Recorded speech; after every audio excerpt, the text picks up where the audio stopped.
Alrighty. So that's a great lead into the topic that I'm going to discuss today. I'm going to talk about social class perceptions, so our unique awareness of our position in society, and how that relates to your tendency to participate in politics. This is work I've conducted with Bennett Callahan, who's at the University of Illinois with me, a graduate student, and then Cameron Anderson and Laura Howland of Haas School of Business at UC Berkeley. So when you look across elections and really across nations, what you get is this really reliable pattern wherein if you measure objective material resource assessments of socioeconomic status, relatively lower individuals participate less in politics than their relatively upper economic status counterparts. So this happens at the 2008 presidential election, it happened in the 2012 election, it happens in other nations. It's a really reliable finding. So citizens of the United States have about at least as much to gain from voting in elections, regardless of their position in the hierarchy. So understanding why those at the bottom vote less than those at the top represents sort of an important area of research to understanding politics, economic policy, and other sorts of social policies. So that's where we start for our investigation. When you look at the political science literature, what you find is a tendency to blame this sort of pattern on a scarcity account, so a resource-based account for why people at the bottom of the hierarchy vote less and participate less than those above them. So this scarcity account includes not having the time or resources to take out of your schedule to go and vote, not having the kind of sophisticated understanding because of reduced level of education and social capital necessary to participate well in politics. And then finally, maybe less of an interest, right? You just don't travel in the circles of political discourse. You have less of an interest in politics. So this is this resource-based account, and it's well established that policies that make the resource impediments easier on folks tend to work to increase voter turnout and to lessen this voter inequality gap, at least in other countries. So things like compulsory voting, things like voting holidays increase voter turnout. But they don't eliminate this gap entirely. So what I want to talk about today is a perceived ranking account of this deficit in political participation. So perceptions of reduced position in the class hierarchy, so perceptions that I am at the bottom of a society where others are above me, leads to a host of psychological processes, some of which are under investigation here.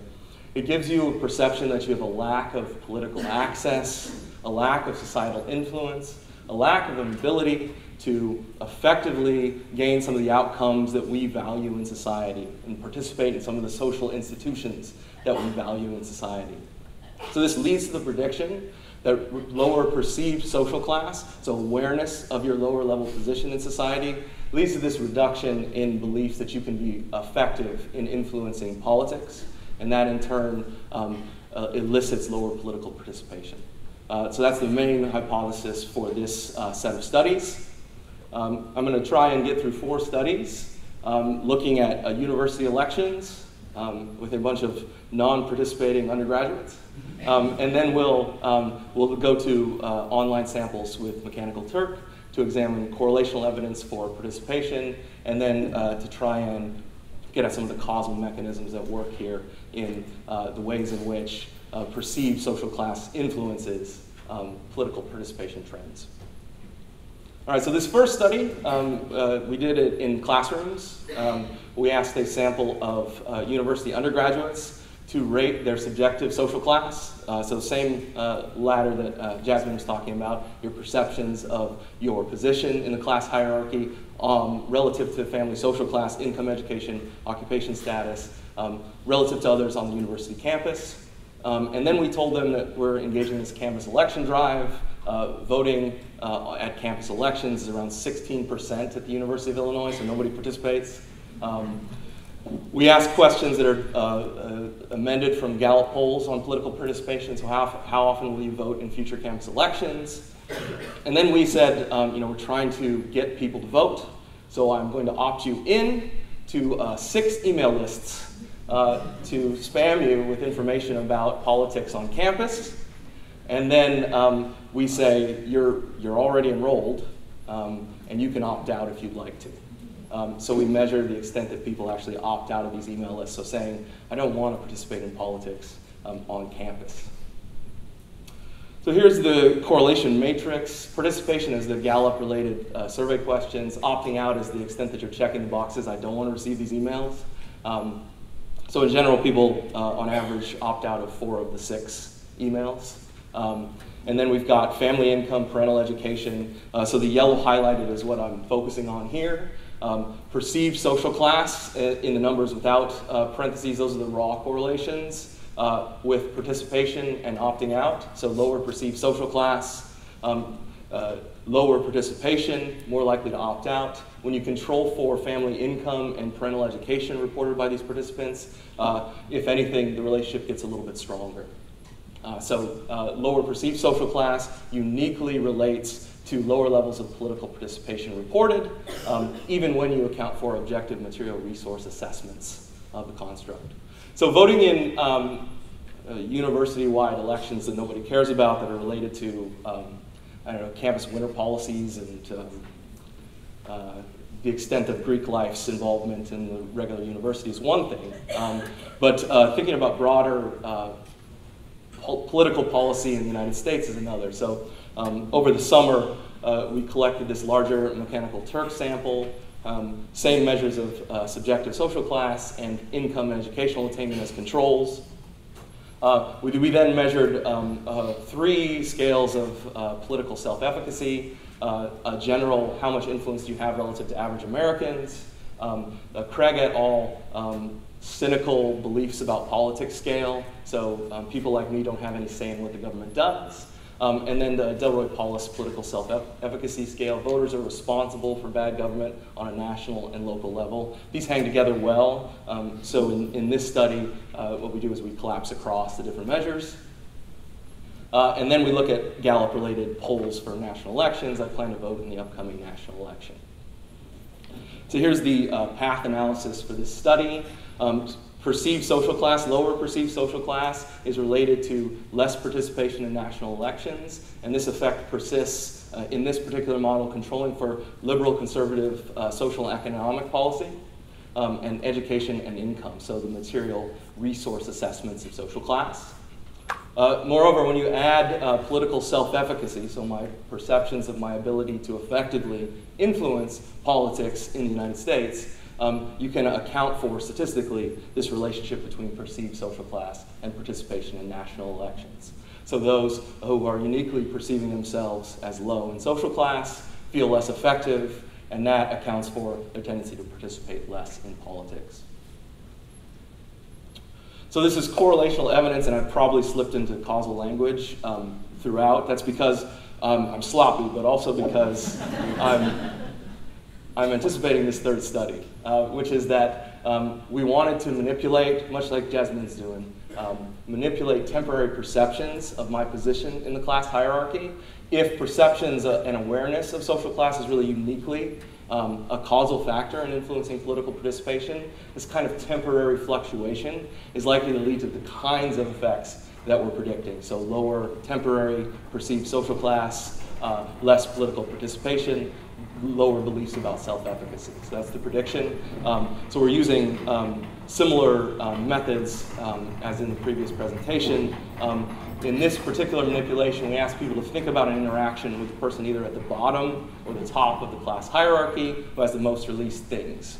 What we're expecting, if you're thinking of someone above you, well, relative to them, I'm not doing as well. And so I have less political influence, I'm less effective in navigating social institutions, political institutions, and so I'm going to believe I can participate less in elections. So we use the Paulus measure of political efficacy, and then the same measures of political participation as in the prior study. So there's the political efficacy scores, temporary manipulated higher social class in this moment, elicits greater beliefs in political efficacy, and then the same kinds of pattern for political participation. higher temporary manipulated social class, greater participation relative to lower temporary manipulated perceived social class. So this is some very initial causal evidence indicating that relatively lower class individuals who perceive themselves uniquely as below or as lower in the class hierarchy participate less and feel less effective in politics. So for this final study, recall that our theoretical beliefs about this pattern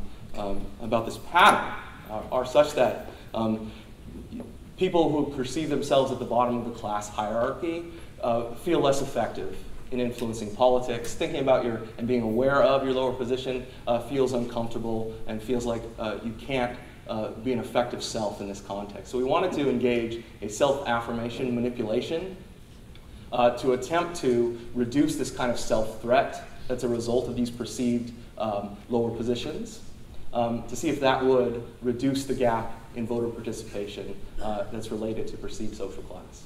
So we had 3 conditions. No information condition is really consistent with our past correlational analyses.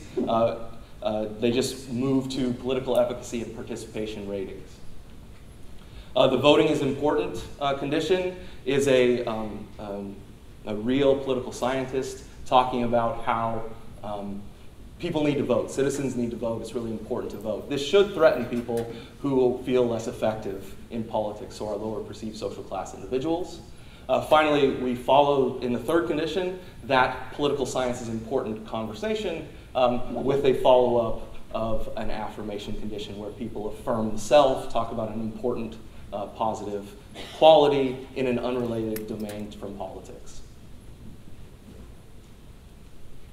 All right, so the analysis is we're controlling for political ideology, income, and education. We've got our perceived social class. And then we've got contrast codes, first comparing the 2 control conditions, no reliable differences between those conditions. And then we've got a contrast between the affirmation condition and the 2 control conditions, and then the interaction terms with perceived social class. This interaction I'll show you on political efficacy is the interaction between perceived social class and the contrast between the affirmation and the 2 control conditions. So in the across the 2 control conditions, the non-affirmation controls for political efficacy, which is a composite of 2 of the scales I used before, lower perceived social class is related to reduced political participation. That's what you'd expect without affirming the self. When you affirm the self, what you get is no differences in political efficacy for participants low and high in perceived social class. So that's some initial evidence suggesting that affirming the self can help alleviate individuals who feel they're less effective in politics, and it might give us clues in understanding ways in which we can motivate voter turnout from all sectors of society. I don't have a whole lot of time, so I'll go really quickly through the summary and future directions. Awareness of subordinate position seems to be really important in reducing political efficacy and participation.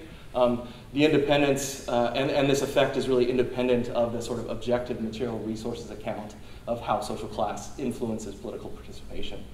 I think, in particular, that uniquely awareness of our position in society is important for politics, and that's for a couple of reasons. First, perceptions that I'm above others in the class hierarchy is likely to enact dissonance-related processes. I live in a society where I have a lot and other people have little, and I need to be able to justify that because realizing that is pretty uncomfortable. So that's likely to lead to a number of justifying ideologies that you've seen in the previous talk and in other work. On the bottom side, lower perceived social class, awareness of my position below the hierarchy is likely to lead to a host of perceptions about not being able to effectively interact with social institutions, schools, healthcare, political policy, and the like. And so I think it's a ripe area of future research to understand uniquely perceptions of position in the class hierarchy relative to others. And I'm all done, so I'll take questions now.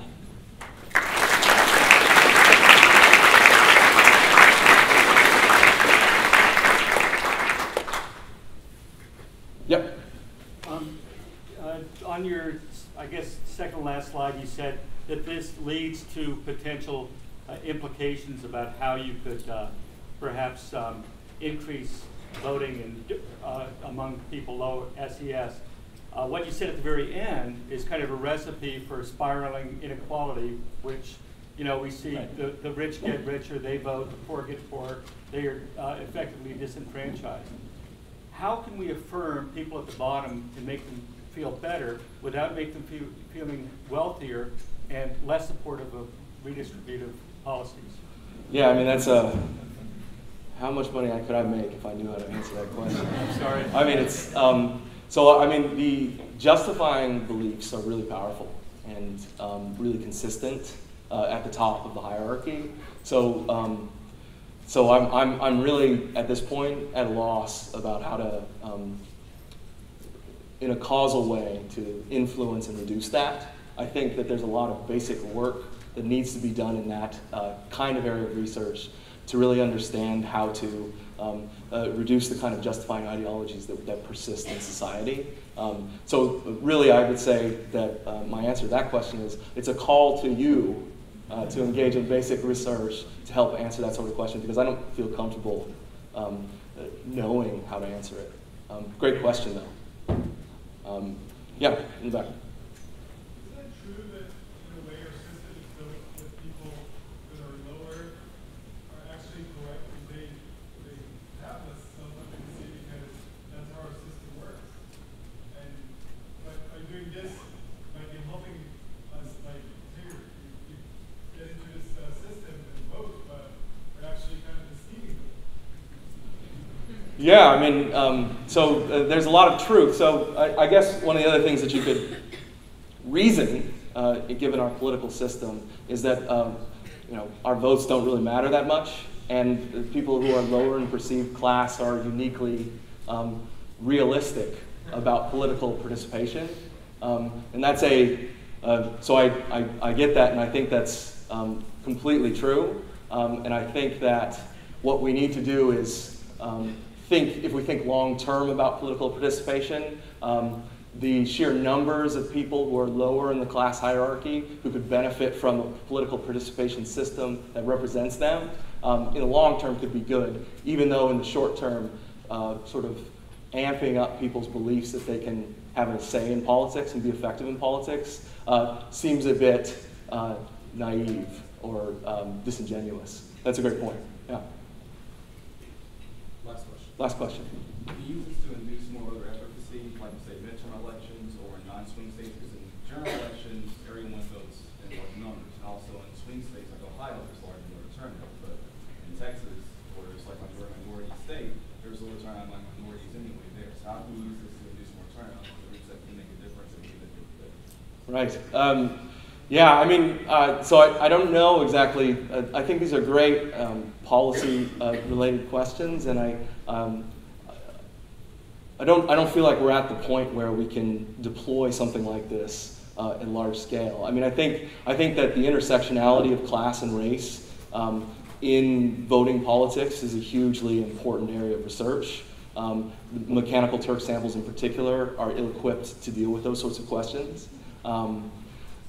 But you can imagine that the kinds of things that work in a sample like this that's less diverse may not generalize, may lead to more cynicism, and it might backfire in important ways. So sort of generalizing this to the general population, I don't think we can do. Thanks for your question. Thank you. Yeah.